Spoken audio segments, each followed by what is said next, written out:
तरंग कण द्वैत यानी वेव पार्टिकल ड्युअलिटी, जब कण तरंग भी बन जाता है और कण भी आइए जानते हैं। कल्पना कीजिए कि आप समुद्र तट पर खड़े हैं और लहरों को किनारे पर टकराते हुए देख रहे हैं। अब सोचिए कि आपके हाथ में कंकड़ है। आप कंकड़ को पानी में फेंकते हैं और वह सीधी रेखा में जाकर गिरता है। वह तरंग की तरह फैलता नहीं है, वह तो बस एक ठोस वस्तु है। हमारे रोजमर्रा के अनुभव में तरंग और कण अलग अलग चीजें हैं। तरंगें जैसे ध्वनि, प्रकाश या पानी की लहरें फैलती हैं, आपस में टकराकर हस्तक्षेप यानी इंटरफियरेंस करती हैं।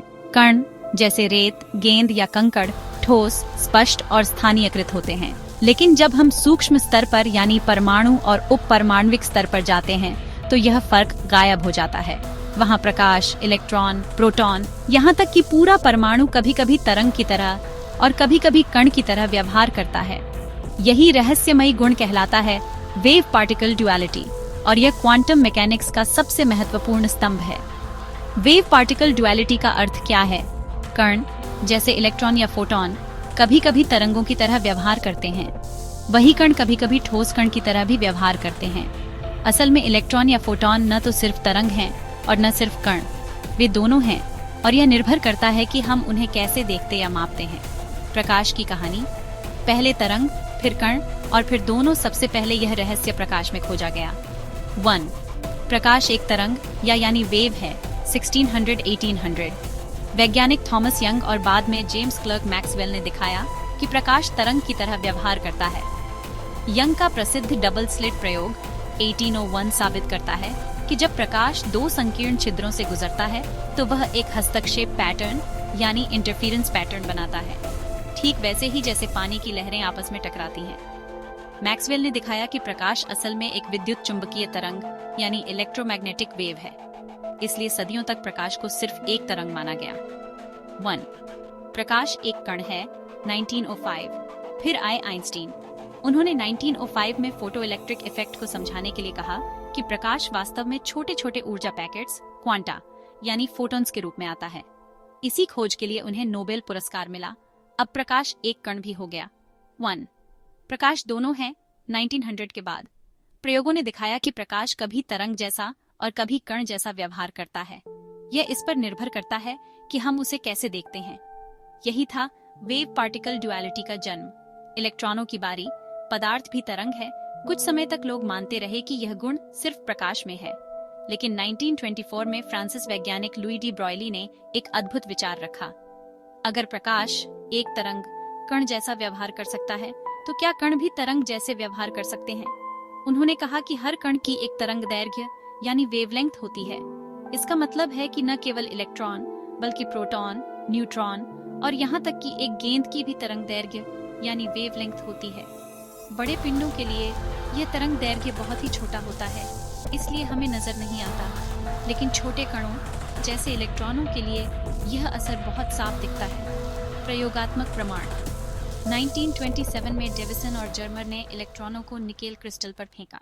अगर इलेक्ट्रॉन सिर्फ कण होते तो वे यादृच्छिक रूप से टकराकर बिखर जाते, लेकिन इलेक्ट्रॉनों ने एक डिफ्रैक्शन पैटर्न बनाया जैसे तरंगें बनाती हैं।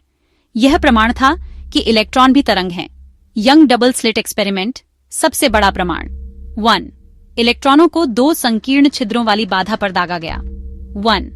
अगर वे सिर्फ कण होते तो स्क्रीन पर दो धारियां बनती। 1. लेकिन इलेक्ट्रॉनों ने इंटरफेरेंस पैटर्न बनाया, यानी वे तरंग की तरह बर्ताव कर रहे थे।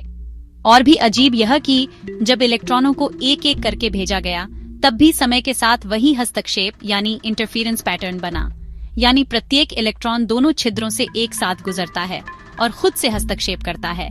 लेकिन जैसे ही किसी डिटेक्टर से देखा गया कि इलेक्ट्रॉन किस छिद्र से गया, पैटर्न गायब हो गया और वे कण की तरह व्यवहार करने लगे। यही है वेव पार्टिकल ड्युअलिटी की असली खूबसूरती। मानवीय उदाहरण, एनालॉजीज। 1. घूमता सिक्का, टेबल पर रखा सिक्का या तो हेड है या टेल, कण जैसा। हवा में घूमता सिक्का एक धुंधला मिश्रण है, जैसे दोनों तरंग जैसा। रुकने और देखने पर ही वह निश्चित होता है। मापन 1. संगीत का उदाहरण, एक नोट ध्वनि कण जैसा है, स्पष्ट और अलग। कई नोट मिलकर कॉर्ड बनाते हैं, तरंग जैसा। क्वांटम वस्तुएं कॉर्ड की तरह होती हैं। 1. कोहरा और बारिश की बूंदें, कोहरा फैला हुआ है, तरंग जैसा। जब संघनित होता है तो बूंदें बनती हैं, कण जैसा। गणितीय दृष्टिकोण तरंग कण द्वैत को क्वांटम यांत्रिकी के वेव फंक्शन PSI से व्यक्त किया जाता है। वेव फंक्शन कण की सभी संभावनाओं को बताता है। वे किसी स्थान पर कण मिलने की संभावना देता है। माप करने पर वेव फंक्शन कोलैप्स कर जाता है और कण की एक निश्चित स्थिति मिलती है। क्यों है यह अजीब? 1. कण एक साथ दो जगह हो सकता है। 1. यह देखना कि कण कहाँ है उसके व्यवहार को बदल देता है। 1. वास्तविकता संभावनाओं पर आधारित है, निश्चितताओं पर नहीं। वेव पार्टिकल ड्युअलिटी के उपयोग 1. Electron microscope 1. Quantum computing 1. Semiconductor और इलेक्ट्रॉनिक्स 1. लेजर 1. नैनो प्रौद्योगिकी और सेंसर दैनिक जीवन में सैद्धांतिक रूप से हर वस्तु का तरंग कण द्वैत होता है, यहाँ तक कि हम सबका भी। लेकिन बड़े पिंडों का तरंग दैर्घ्य इतना छोटा होता है कि व्यवहार में नजर नहीं आता। इसलिए हम ठोस और निश्चित कणों जैसे दिखते हैं।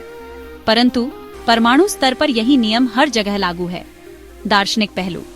यह प्रश्न उठता है कि क्या वास्तविकता तब तक निश्चित नहीं होती जब तक हम उसे देख न लें? क्या ब्रह्मांड मूल रूप से संभावनाओं से बना है, न कि निश्चितताओं से? क्या तरंग और कण केवल दो दृष्टिकोण हैं? असल में कुछ और गहरा नियम छिपा है। निष्कर्ष, तरंग कण द्वैत ने हमारी सोच बदल दी। प्रकाश कभी तरंग है, कभी कण। इलेक्ट्रॉन भी दोनों हैं। यह इस पर निर्भर करता है कि हम कैसे मापते हैं। डबल स्लिट प्रयोग से लेकर आधुनिक क्वांटम तकनीक तक यह सिद्धांत हमें बताता है कि ब्रह्मांड हमारी सामान्य समझ से कहीं ज्यादा रहस्यमयी और गहरा है। वेव पार्टिकल ड्युअलिटी हमें यह सिखाता है कि वास्तविकता निश्चित नहीं, बल्कि संभावनाओं का खेल है। इस प्रकार की वीडियो देखने के लिए आप हमारे चैनल को सब्सक्राइब कर सकते हैं। धन्यवाद।